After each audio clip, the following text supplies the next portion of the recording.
افسوسناک خبر کی بات کروں گی. بے شک جو شہادت ہے نا وہ ہمارے جوانوں کا فخر ہے, ہمارا فخر ہے, لیکن بحیثیت پاکستانی بڑا افسوس ہوتا ہے مجھے کہ جب میں سنتی ہوں کہ بلوچستان ہو گیا, خیبر پختونخوا ہو گیا, یا کسی بھی علاقے میں وہاں جو دہشت گرد رہتے ہیں وہ پاکستان میں ہی تو رہتے ہیں, پاکستان کا ہی کھاتے ہیں, لیکن پاکستانیوں کی ہی پیٹھ میں خنجر گھونپتے ہیں, اور ہمارے جوان انہی کو ناکام بنانے میں اپنی جانوں کے نذرانے پیش کرتے ہیں. کل رات بھی کچھ ایسا ہی ہوا ہے. بلوچستان کا ضلع قلات, اس کا علاقہ منگوچر, یہاں سیکورٹی فورسز نے دہشت گردوں کے خلاف بڑا کامیاب آپریشن کیا. 12 دہشت گردوں کو ان کے انجام تک پہنچایا, یعنی جہنم واصل کیا. لیکن اس دوران لڑتے ہوئے لیویز کے 18 جوانوں نے جام شہادت نوش کیا ہے. ISPR بتا رہا ہے کہ سڑک بلاک کرنے کی کوشش کی دہشت گردوں نے, جس پر سیکورٹی فورسز نے فوری طور پر آپریشن شروع کر دیا. ترجمان پاک فوج مزید بتاتے ہیں اس بارے میں کہ اسی کارروائی کے تناظر میں ہرنائی میں بھی کلیئرنس آپریشن کیا گیا, جس میں مزید پھر 11 دہشت گردوں کو جہنم رسید کیا گیا. 24 گھنٹوں میں بلوچستان میں سیکورٹی فورسز نے 23 دہشت گردوں کو اپنے انجام تک پہنچایا ہے. آج army chief general Asim Munir نے بلوچستان کا دورہ بھی کیا. آرمی چیف, گورنر اور وزیر اعلیٰ بلوچستان نے شہداء کی نماز جنازہ میں بھی شرکت کی. اس دوران ناظرین سپہ سالار نے بڑا سخت پیغام دیا ہے. آرمی چیف کہتے ہیں کہ نام نہاد دوست نما دشمن کچھ بھی کریں, شکست تو ان کو ضرور ملے گی. دشمنوں کو قوم اور مسلح افواج کی قوت سے شکست ہوگی.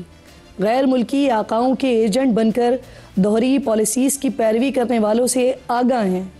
وطن کے دفاع کے لیے جب بھی ضرورت پڑی ہم بھرپور جوابی کارروائی کریں گے. ناظرین, یہ ہماری قوم اور مسلح افواج کی ثابت قدمی سے ضرور شکست کھائیں گے. یقیناً ایسا ہوگا کیونکہ ماضی گواہ ہے اس بات کا.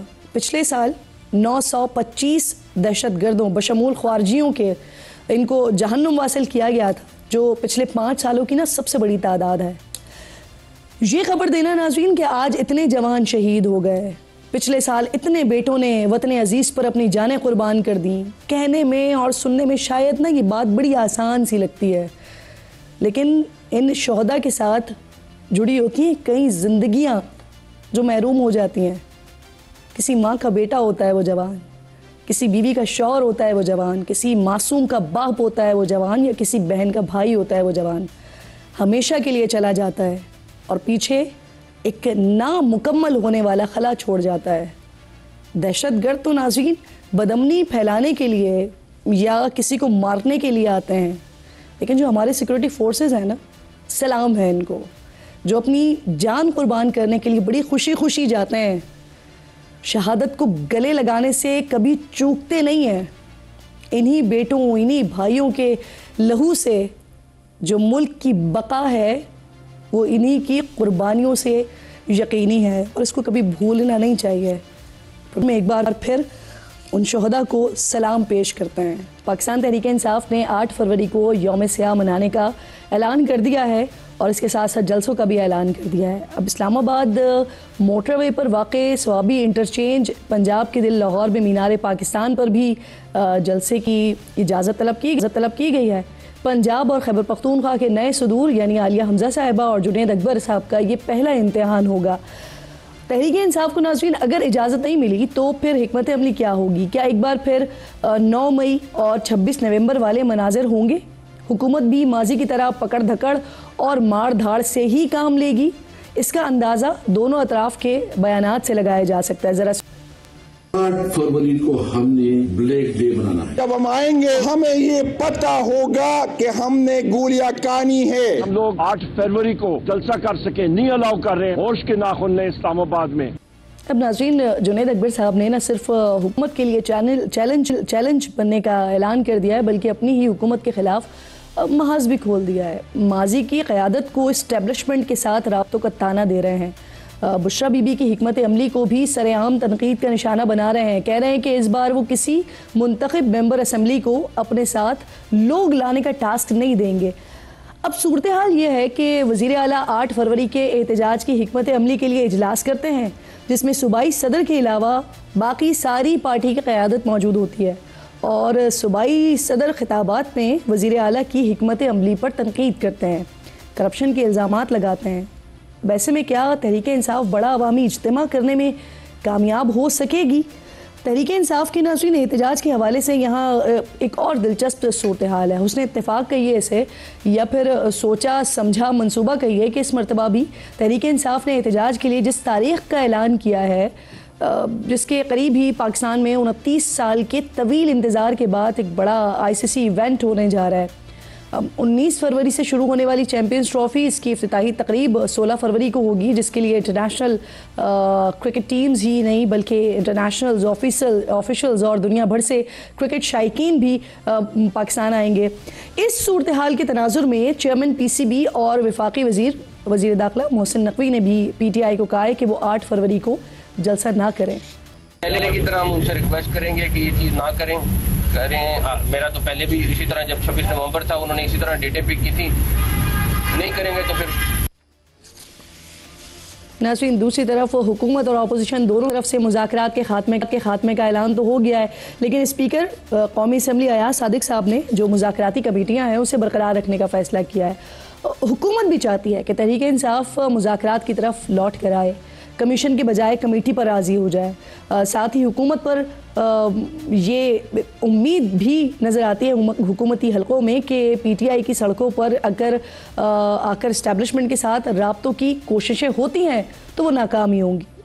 مارچ کرنا چاہتے ہیں، پروٹیسٹ کرنا چاہتے ہیں، ڈی چوک آنا چاہتے ہیں، راستے بند کرنا چاہتے ہیں، شوق سے اپنا پسندیدہ کھیل ہے وہ کھیلیں، اور جب اس سے عاجز آ جائیں کہ نہیں یار اس سے کام نہیں بن رہا، مذاکرات ہی حل ہے، تو پھر دیکھ لیں گے۔ وہ اگر با اختیار لوگوں کے پاس جانا چاہتے ہیں، مقتدر قوتوں کے پاس جانا چاہتے ہیں، فوج کے پاس جانا چاہتے ہیں، جو وہ کہتے رہتے ہیں کہ کوئی دروازہ کھڑکی روشن دان وہاں نہیں کھلا ان کے لیے۔ اس سے پہلے کہ اپنے مہمانوں کی طرف جاؤں ناظرین، ایک اور اہم خبر وہ بھی آپ کے ساتھ شیئر کر لیتی ہوں کہ خیبر پختونخوا حکومت نے افغان طالبان کے ساتھ مذاکرات کا اعلان کیا ہے اور 2 ہفتوں کے اندر وہاں ڈیلیگیشن بھیجنے کا اعلان کیا ہے، جس پر میں نے کل صوبائی حکومت کے ترجمان سے پوچھا تھا کہ کیا اس صورتحال میں وفاقی حکومت کو اعتماد میں لیا گیا ہے، تو ان کا جواب بھی سن لیجئے۔ ہم افغانستان کے ساتھ اچھا تعلق رکھنا چاہتے ہیں کیونکہ افغانستان ایک ایسا ملک ہے جس کے حالات کی براہ راست جو اثرات ہوتے ہیں وہ ہمارے صوبے پہ پڑتے ہیں۔ ان کے ساتھ بات چیت کریں، اپنے قبائل کو اعتماد میں لے رہے ہیں۔ اور اس کی اجازت وفاق سے لی ہے؟ ہم نے اجازت لی نہیں ہے، ہم اجازت لینے کے عمل سے گزر رہے ہیں۔ ابھی تو ہم نے نہ وفد بھیجا ہے اور نہ ہم وہاں جا رہے ہیں۔ ہم نے TORs بنائے ہیں اور ان TORs کو ہم نے وفاق کے ساتھ شیئر کرنا ہے، اور جب وہ وفاق کی طرف سے منظوری اور اپروول آئے گی تو اس کے بعد ہم اس کے مطابق عمل کریں گے۔ ان تمام سیاسی اور سیکیورٹی کے اہم ترین معاملات پر بات کرنے کے لیے پروگرام میں آج میری انتہائی معزز مہمان ہیں شاندانہ گلزار صاحبہ، پاکستان تحریک انصاف کی سینئر رہنما ہے، جوائن کر رہی ہیں۔ بہت شکریہ۔ السلام علیکم شاندانہ صاحبہ۔ السلام علیکم جی، کیسی ہیں آپ؟ خیریت سے ہیں؟ میں بالکل ٹھیک ہوں الحمدللہ جی۔ سب سے پہلے مجھے یہ بتائیے کہ PTI نے 8 فروری کو یوم سیاہ منانے کا اعلان کر دیا ہے، تو یہ جلسہ جو ہے یہ سوابی میں ہوگا کیا؟ جلسہ یا دھرنا یہ لانگ مارچ میں بھی شاندان صاحبہ تبدیل ہو سکتا ہے کیا؟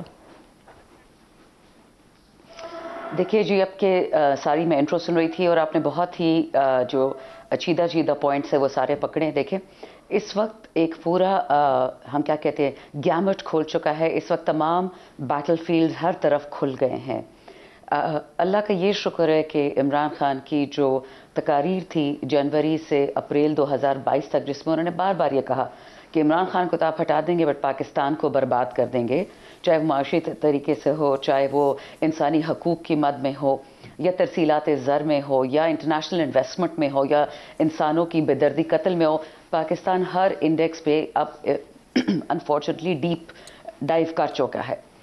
8 فروری کو ہم نے صرف ایک یوم سیاہ اس لیے منانا ہے، یا جو ہم نکل رہے ہیں وہ صرف اس لیے کہ اب بہت ہو چکا۔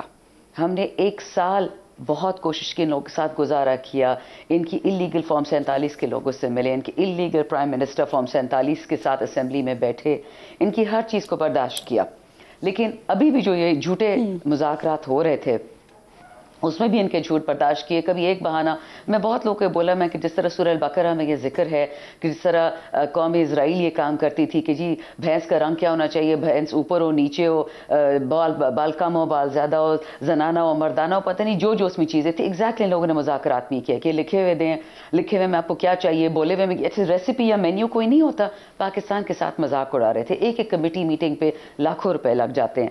سو آئی تھنک اب ہمارے پاس راستہ ایک ہی رہ گیا ہے. اب ہم مزاحمتی سیاست کریں گے لیکن اپنی حدود میں رہ کے, جس طرح ہم نے ہمیشہ کیا. ہم نے آج تک ہاتھ نہیں اٹھایا.